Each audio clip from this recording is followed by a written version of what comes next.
is now pleading with Trump to, quote, work something out after ICE agents swooped in, detained his wife, and deported her back to Venezuela. This is a woman who was in the process of getting her papers in order, trying to do everything the right way, as they say, but it didn't matter.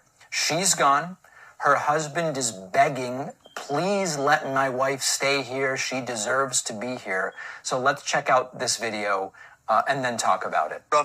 They turned off the cameras, excuse my language, and then they took my wife.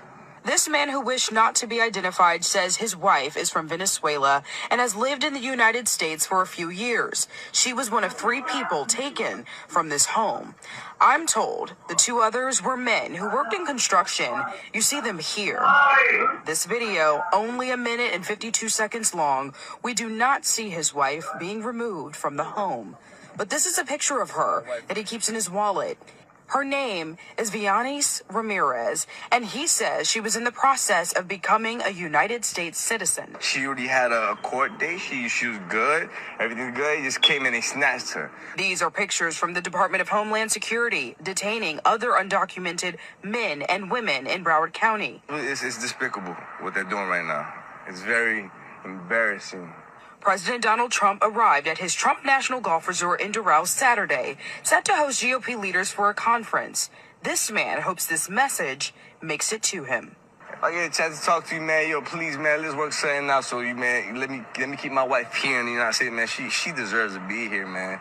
ICE reports nearly 1,000 raids in the country on Sunday alone, which is up from just under 300 on Saturday. Here at the detention center in Miramar, things have been quiet for several hours, but we will continue to monitor this situation and bring you the developing news on raids in South Florida as they happen. So what is this about? This story is really a stark reminder of a phenomenon that we've talked about before and we see all the time in politics.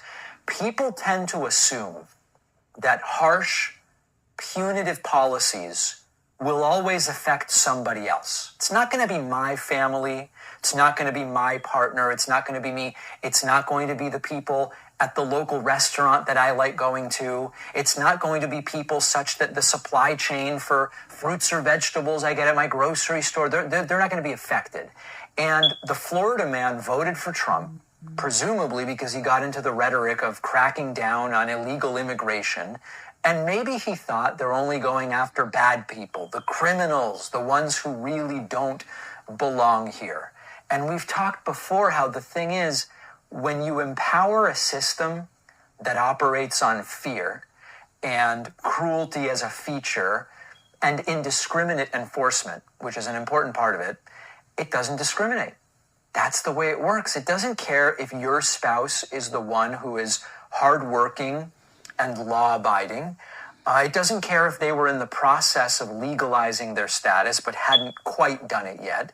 It doesn't care about your family staying together. It doesn't care about how your life is going to be affected. This is the way that these systems work. And this guy is learning the lesson the hard way. Trump's immigration raids and the deportation policies, they were never about law and order. And of course, the entire concept of anything Trump doing being about law and order is laughable, given that he's one of the biggest scofflaw flouters of the law there is. But put that aside for a second. The entire ICE raid milieu was about making people afraid, dividing communities, turning people against each other, phone numbers to report suspected this and that, and appealing to the basest instincts of MAGA world. And we've seen this before.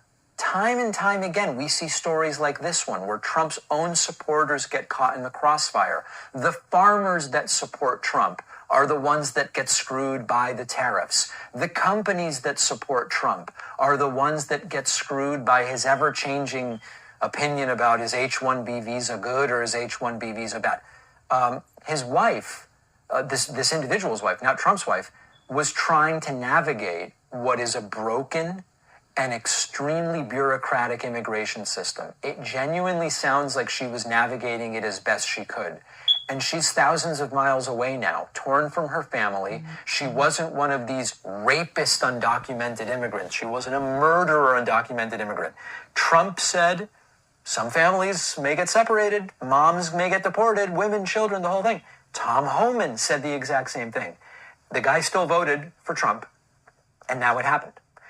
In some way, you've got to give it to Trump that he was being honest. Doesn't matter if you vote for him, doesn't matter if it's a woman or a child or part of a family.